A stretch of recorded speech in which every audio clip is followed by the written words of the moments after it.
ಬೀದರ್ನಲ್ಲಿ ಆದಂತಹ ATM ಕಳ್ತನ ಮಾಡಿದಂತಹ ಇಬ್ರು ಕಳ್ಳರು ಕೂಡ ಹೈದರಾಬಾದ್ವರೆಗೆ ಬೈಕಲ್ಲಿ ಟ್ರಾವೆಲ್ ಮಾಡಿದ್ದಾರೆ.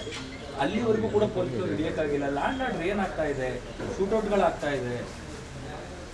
ಕಳೆದ ಕೆಲವು ದಿನಗಳಿಂದ ನಡೀತಾ ಇರ್ತಕ್ಕಂಥ ಘಟನೆಯನ್ನು ನೀವು ಮೆಲುಕು ಹಾಕೋದಾದರೆ, ಮೊನ್ನೆ ಗುಲ್ಬರ್ಗಾದಲ್ಲಿ ಮಹಾಲಕ್ಷ್ಮಿ ಅಂತಕ್ಕಂಥ ಬಾಲಕಿ ಮೇಲೆ ಅತ್ಯಾಚಾರ ಪ್ರಕರಣ ದಾಖಲಾಗಿದೆ. ಆ ಪುಟ್ಟ ಬಾಲಕಿ ಮೇಲೆ ಅತ್ಯಾಚಾರ ಆಗಿದೆ.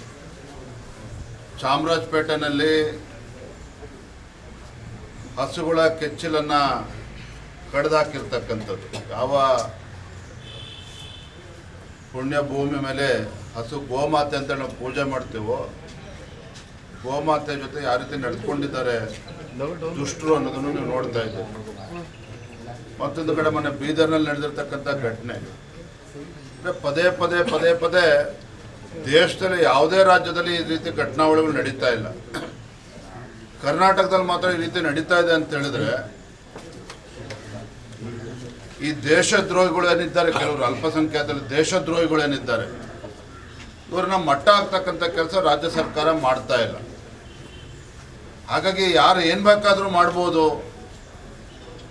ಒಂದು ರೀತಿ ನಮ್ಮ ರಾಜ್ಯದಲ್ಲಿ ಕಾನೂನು ಯಾವುದೂ ಕೂಡ ಇಲ್ಲ. ಗೃಹ ಸಚಿವರು ಇದ್ರ ಬಗ್ಗೆ ಮಾತನಾಡ್ತಾ ಇಲ್ಲ. ಈ ಕಾಂಗ್ರೆಸ್ ಸರ್ಕಾರದ ಅಲ್ಪಸಂಖ್ಯಾತ ತುಷ್ಟೀಕರಣದ ರಾಜಕಾರಣದ ನೀತಿಗಳೇನು ಅನುಸರಿಸ್ತಾ ಇದ್ದಾರೆ, ಇದರ ಪರಿಣಾಮನೇ ಈ ರೀತಿ ಘಟನೆಗಳು ನಡೀತಾ ಇದೆ ಕರ್ನಾಟಕ ರಾಜ್ಯದಲ್ಲಿ. ರಾಜ್ಯ ಸರ್ಕಾರ ಇದ್ರ ಬಗ್ಗೆ ಗಂಭೀರವಾಗಿ ತಗೊಳ್ಳೋದಕ್ಕೂ ಕೂಡ ತಯಾರಿಲ್ಲ. ಮತ್ತೊಂದು ಕಡೆ ಭ್ರಷ್ಟಾಚಾರ. ಗುಲ್ಬರ್ಗಾನಲ್ಲಿ ಕಾಂಟ್ರಾಕ್ಟರ್ ಸತೀಶ್ ಆತ್ಮಹತ್ಯೆಯನ್ನು ಮಾಡಿಕೊಂಡ್ರು.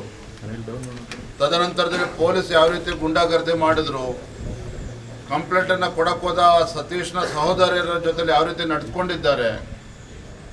ಈಗೇನೋ ಭಾರತೀಯ ಜನತಾ ಪಾರ್ಟಿ ಹೋರಾಟ ಮಾಡಿದ್ವಿ ಅಂತೇಳಿ ಅವನು ಯಾರೋ ಕಾಂಗ್ರೆಸ್ ಪುಡಾರಿ ಇದ್ರು, ಅವ್ನ ಅರೆಸ್ಟ್ ಮಾಡಿ ಅವ್ರನ್ನ ರಾಜಾತಿಥ್ಯ ಕೊಡ್ತಾ ಇದ್ದಾರೆ. ಎಲ್ಲೊಂದು ಕಡೆ ಸಿದ್ದರಾಮಯ್ಯನವರ ಸರ್ಕಾರ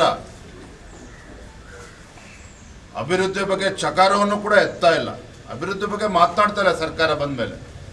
ಕಳೆದ 2 ವರ್ಷದಲ್ಲಿ ನಾನೇ ಕೇಳ್ತೇನೆ, ಹಿಂದೆ ಯಡಿಯೂರಪ್ಪನವರು ಮುಖ್ಯಮಂತ್ರಿಗಳಿದ್ದಾಗ ಮೈಸೂರು ಜಿಲ್ಲೆಗೆ ಯಾವ ರೀತಿ ಆದ್ಯತೆಯನ್ನು ನೀಡಿದ್ರು, ಯಾವ ರೀತಿ ಅನುದಾನವನ್ನು ಕೊಟ್ಟಿದ್ರು. ಮೈಸೂರು ಜಿಲ್ಲೆಯ ಸರ್ವತೋನ್ಮುಖ ಅಭಿವೃದ್ಧಿಯ ದೃಷ್ಟಿಯಿಂದ ಸಾವಿರಾರು ಕೋಟಿ ಅನುದಾನವನ್ನು ಕೊಟ್ಟಿದ್ರು.